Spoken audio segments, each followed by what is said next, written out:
ಮಳೆ ಕೊರತೆಯ ನಡುವೆಯೂ ಕಾವೇರಿ ಹರಿಸುವಂತೆ ತಮಿಳುನಾಡು ಪ್ರತಿಪಾದನೆ.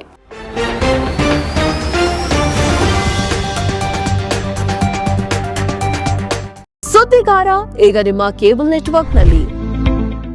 ಕರ್ನಾಟಕದಲ್ಲಿ ಮಳೆ ಕೊರತೆಯ ನಡುವೆಯೂ ಕಾವೇರಿ ಕೊಳ್ಳದಿಂದ ನಿಗದಿತ ಪ್ರಮಾಣದಲ್ಲಿ ನೀರು ಹರಿಸಲೇಬೇಕು ಅಂತ ತಮಿಳುನಾಡು ಬಲವಾದ ಪ್ರತಿಪಾದನೆಯನ್ನ ಮಂಡಿಸಿದೆ. ಮೇಕೆದಾಟು ಅಣೆಕಟ್ಟು ನಿರ್ಮಾಣಕ್ಕೆ ನೆರೆಯ ರಾಜ್ಯಗಳ ಅನುಮತಿ ಬೇಕಾಗಿಲ್ಲ ಅಂತ ಕೇಂದ್ರ ಸರ್ಕಾರ ಸ್ಪಷ್ಟಪಡಿಸಿರುವುದು ತಮಿಳುನಾಡಿಗೆ ಭಾರಿ ಇಕ್ಕಟ್ಟಿನ ಸನ್ನಿವೇಶವನ್ನ ಸೃಷ್ಟಿಸಿದೆ. ಈ ನಡುವೆ ತನ್ನೆಲ್ಲ ಆಕ್ರೋಶವನ್ನ ತಮಿಳುನಾಡು ಕಾವೇರಿ ಜಲ ನಿರ್ವಹಣಾ ಪ್ರಾಧಿಕಾರದ 54ನೇ ಸಭೆಯಲ್ಲಿ ಹೊರಹಾಕಿದೆ.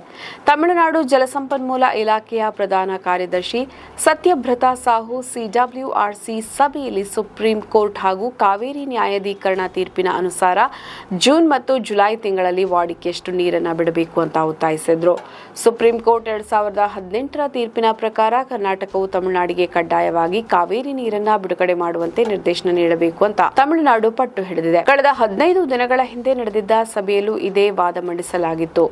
ಜೂನ್ 1ರಿಂದ ಜುಲೈ 19ರವರೆಗೆ ಬಿಳಿಗುಂಡ್ಲು ಅಳತೆ ಕೇಂದ್ರದಲ್ಲಿ ತಮಿಳುನಾಡಿಗೆ ಒಟ್ಟು 28.337 ಟಿಎಂಸಿ ಅಡಿ ನೀರು ದೊರೆಯಬೇಕಾಗಿದ್ದರೂ ಕೇವಲ 3.442 ಟಿಎಂಸಿ ಅಡಿ ನೀರು ಮಾತ್ರ ಲಭ್ಯವಾಗಿದೆ. 24.896 ಟಿಎಂಸಿ ಅಡಿ ನೀರಿನ ಕೊರತೆ ಉಂಟಾಗಿದೆ ಅಂತ ಕೂಡ ವಾದಿಸಿದ್ರು. ಇದಕ್ಕೆ ಪ್ರತಿಕ್ರಿಯಿಸಿದ ಕರ್ನಾಟಕ ಸರ್ಕಾರ, ರಾಜ್ಯದಲ್ಲಿ ಸಮರ್ಪಕ ಮಳೆಯಾಗಿಲ್ಲ, ಜೊತೆಗೆ ವಿಶೇಷವಾಗಿ ಬೆಂಗಳೂರು ಸೇರಿದಂತೆ ವಿವಿಧ ನಗರಗಳಿಗೆ ಕುಡಿಯುವ ನೀರಿನ ಅಗತ್ಯವನ್ನ ಮೊದಲ ಆದ್ಯತೆಯಾಗಿ ಪರಿಗಣಿಸಬೇಕಾಗಿದೆ ಅಂತ ತನ್ನ ವಾದವನ್ನ ಮಂಡಿಸಿತು.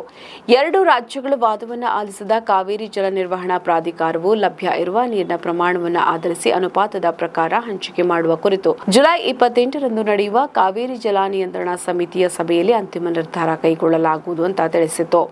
ಇದರ ನಡುವೆಯೇ ಕಾವೇರಿ ವಿವಾದ ತಮಿಳುನಾಡಿನ ರಾಜಕೀಯದಲ್ಲಿಯೂ ತೀವ್ರ ಚರ್ಚೆಗೆ ಕಾರಣವಾಗಿದೆ. ದ್ರಾವಿಡ ಮುನ್ನೇತ್ರ ಕಳಗಂ ಪಕ್ಷದ ಅಧ್ಯಕ್ಷ ಎಂಕೆ ಸ್ಟಾಲಿನ್ ಅವರು ಗುರುವಾರ ಮುಖ್ಯಮಂತ್ರಿ ಸಿ ಜೋಸೆಫ್ ವಿಜಯ್ ಅವರನ್ನ ಪ್ರಶ್ನಿಸಿದ್ರು. ಕಾವೇರಿ ಜಲ ನಿರ್ವಹಣಾ ಪ್ರಾಧಿಕಾರವು ತಮಿಳುನಾಡಿನ ನೀರು ಬಿಡುಗಡೆಗೆ ಸಂಬಂಧಿಸಿದ ಮನವಿಗಳನ್ನು ಪದೇ ಪದೇ ತಿರಸ್ಕರಿಸ್ತಾ ಇದ್ರು.